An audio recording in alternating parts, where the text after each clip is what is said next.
ರಾಮನಗರ ಜಿಲ್ಲಾ ಎಲ್ಲ ಪದಾಧಿಕಾರಿಗಳ ಸಭೆಯನ್ನು ಕರೆಯೋದ್ರ ಮುಖಾಂತರ ನಾವು ಕೆಂಪೇಗೌಡ ಸರ್ಕಲಿಂದ ರಾಮನಗರ ಕೆಂಪೇಗೌಡ ಸರ್ಕಲಿಂದ ವಿಧಾನಸೌಧದ ತನಕ 2 ದಿನ ಪಾದಯಾತ್ರೆಯನ್ನು ಹಮ್ಮಿಕೊಂಡಿದ್ದೀವಿ. ರಾಜ್ಯದ ನಾನಾ ಭಾಗಗಳಿಂದ ಎಲ್ಲ ಕಾರ್ಯಕರ್ತರು ರಾಮನಗರ ಜಿಲ್ಲೆಗೆ ಆಗಮಿಸ್ತಾ ಇದ್ದೀವಿ. ಸರ್ಕಾರ ಬರಬೇಕಾದ್ರೆ ಮುಂಚೆ ಮಾನ್ಯ ಉಪಮುಖ್ಯಮಂತ್ರಿಗಳಂತ DK ಶಿವಕುಮಾರ್ ಅವರು, ಸಿದ್ದರಾಮಯ್ಯನವರು ಏನು ಮೇಕೆದಾಟು ಯೋಜನೆಯನ್ನು ಮಾಡ್ತೀವಿ ನಾವು ಅಧಿಕಾರಕ್ಕೆ ಬಂದರೆ ಅನ್ನುವಂಥ ಆಶ್ವಾಸನೆ ಇಡೀ ನಾಡಿನ ಕನ್ನಡಿಗರಿಗೆ ಕೊಟ್ಟಿದ್ದಾರೆ. ಅದನ್ನು ಈಡೇರಿಸಲಿಕ್ಕೆ ಪ್ರಾಮಾಣಿಕ ಪ್ರಯತ್ನವನ್ನು ಮಾಡಬೇಕನ್ನುವಂಥ ಒತ್ತಾಯವನ್ನು ಮಾಡ್ತಾ ಇದ್ದೀವಿ. ಯಾವ ರೀತಿ ಪ್ಲ್ಯಾನ್ ಮಾಡಿದ್ದೀರಿ, ಬಜೆಟಲ್ಲಿ ಎಷ್ಟು ಹಣ ಇಟ್ಟಿದ್ದೀರಿ, ಯಾವಾಗ ಪ್ರಾರಂಭ ಮಾಡ್ತೀರಿ, ಯಾವಾಗ ಮುಗಿಸ್ತೀರಿ, ಇದೆಲ್ಲ ಅಂಕಿಅಂಶವನ್ನು ನಾಡಿನ ಜನರಿಗೆ ಕೊಡಬೇಕನ್ನುವಂಥ ಒತ್ತಾಯವನ್ನು ಮಾಡ್ತಾ ಇದ್ದೀವಿ.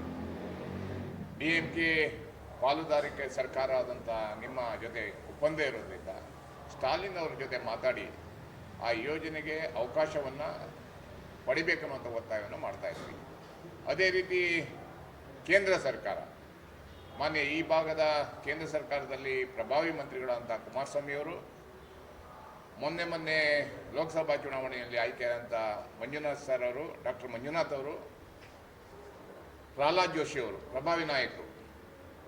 ಕಳಸಾ ಬಂಡೂರಿ ಮತ್ತು ಮೇಕೆದಾಟು ಯೋಜನೆ ಜನರ ಜೀವನಾಡಿ, ಕುಡಿಯೋ ನೀರಿನ ಯೋಜನೆ. ಬೆಂಗಳೂರು ಸುತ್ತಮುತ್ತ ಜನಸಂಖ್ಯೆ ಜಾಸ್ತಿ ಆಗ್ತಾ ಇರೋದ್ರಿಂದ ಈ ಯೋಜನೆಗೆ ಕೇಂದ್ರ ಸರ್ಕಾರದಿಂದ ಅವಕಾಶವನ್ನು ತರುವಂಥ ಕೆಲಸ ನೀವು ಸಹ ಮಾಡಬೇಕು. ನೀವು ಇದರಲ್ಲಿ ಮೀನಮೇಷವನ್ನು ಎಣಿಸಬಾರ್ದು ಅನ್ನುವಂಥ ಒತ್ತಾಯವನ್ನು ಮಾಡೋದ್ರ ಮುಖಾಂತರ ನಾಡಿನ ರಾಜಕಾರಣಿಗಳು ಮತ್ತು ಸರ್ಕಾರವನ್ನು ಎಚ್ಚರಿಸಲಿಕ್ಕೆ 2 ದಿನ ಪಾದಯಾತ್ರೆಯನ್ನು ಮಾಡ್ತಾ ಇದ್ದೀವಿ.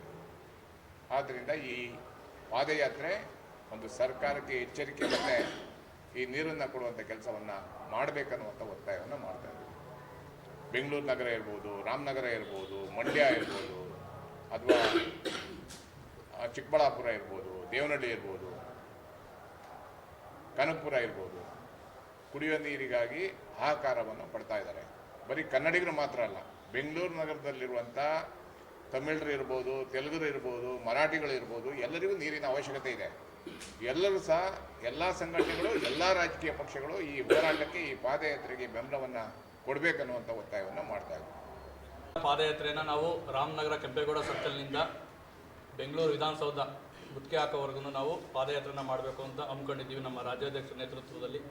ಅದೇ ರೀತಿ ಏನು ಇವತ್ತಿನ ದಿನ ವಿರೋಧ ಪಕ್ಷದಲ್ಲಿ ಇದ್ದಾಗ ನಾವು ಅಧಿಕಾರದಲ್ಲಿದ್ದರೆ ಮೇಕೆದಾಟು ಯೋಜನೆ ಮಾಡ್ತೀವಿ ಅಂತ ಹೇಳ್ತಿದ್ರು ಕಾಂಗ್ರೆಸ್ ಪಕ್ಷದವರು. ಇವತ್ತು ಅವರು ಅಧಿಕಾರಕ್ಕೆ ಬಂದಿದ್ದಾರೆ, ಆದರೆ ಯಾವುದೇ ಥರದನ್ನ DK ಶಿವಕುಮಾರ್ ಆಗಲಿ, ಸಿದ್ದರಾಮಯ್ಯನವರಾಗಲಿ ಒಲವನ್ನು ತೋರಿಸ್ತಾ ಇಲ್ಲ ಮೇಕೆದಾಟು ವಿಚಾರವಾಗಿ. ಈ ಕೂಡಲೇ ರಾಜ್ಯ ಸರ್ಕಾರ ಮತ್ತು ಕೇಂದ್ರ ಸರ್ಕಾರ ಎರಡೂ ಸಹ ಇಬ್ಬರು ಒಗ್ಗೂಡಿ ಮೇಕೆದಾಟು ಯೋಜನೆ ಆಗಲೇಬೇಕು. ಏನು ಫಂಡನ್ನು ಬಿಡುಗಡೆ ಮಾಡಿದ್ದೀವಿ ಅಂತ ಹೇಳಿದ್ರು, ಆದರೆ ಆ ಫಂಡ್ ಇನ್ನೂ ರಿಲೀಸ್ ಆಗಿಲ್ಲ. ಯಾಕೆ ಅಂತ DK ಶಿವಕುಮಾರ್ ಅವರು ಹೇಳಬೇಕು. ಯಾಕೆಂದರೆ ಸ್ಟಾಲಿನ್ ಅವ್ರ ಜೊತೆ DK ಶಿವಕುಮಾರ್ ಅವರು ತುಂಬ ಆತ್ಮೀಯರಾಗಿದ್ದಾರೆ. ತಮಿಳುನಾಡು ಸರ್ಕಾರನ ಓಲೈಸ್ಬೋದು, ಅದಕ್ಕೆ ಅವ್ರಿಗೆ ಕೇಪಬಿಲಿಟಿ ಇದೆ. ದಯವಿಟ್ಟು ಈ ಕೂಡಲೇ DK ಶಿವಕುಮಾರ್ ಅವರು ಸ್ಟಾಲಿನ್ ಅವ್ರನ್ನ ಮನವೊಲಿಸಿ ಈ ಮೇಕೆದಾಟು ಅಣೆಕಟ್ಟನ್ನು ಮಾಡಬೇಕು. ಇಲ್ಲ ಅಂದರೆ ಇವತ್ತು ಪಾದಯಾತ್ರೆ ಹಾಕೊಂಡಿದ್ದೀವಿ, ಇಲ್ಲಾಂದರೆ ಇನ್ನು ದೊಡ್ಡ ಮಟ್ಟದಲ್ಲಿ ಬೇರೆ ರೀತಿ ನಮ್ಮ ರಾಜ್ಯಾಧ್ಯಕ್ಷರ ನೇತೃತ್ವದಲ್ಲಿ ಹೋರಾಟ ಹಾಕಬೇಕಾಗುತ್ತೆ. ಇದಕ್ಕೆ